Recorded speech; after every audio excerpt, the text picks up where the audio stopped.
Մեր մոտեցումը հետևյալն է։ Մեր անվտանգությունը պետք է ապահովված լինի ժամանակակից եւ մարտոնակ բանակով,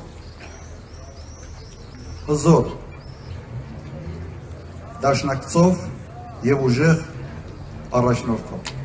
Այս երեք կոմպոնենտը միասին հնարավորություն կտա եւ ապահովել անվտանգությունը եւ տնտեսական մեր զարգացումը։ Հակառակ պարագայում մենք կանգնելու ենք եւ կանգնած ենք այսօր եւ անվտանգային ճգնաժամի առջեւ եւ մեր առջեվում կարող է լինել բավական լուրջ տնտեսական խնդիրներ։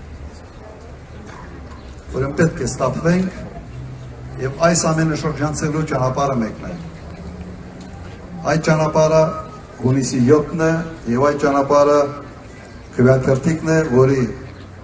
վրա գրած է 17։ Հիշեցիք։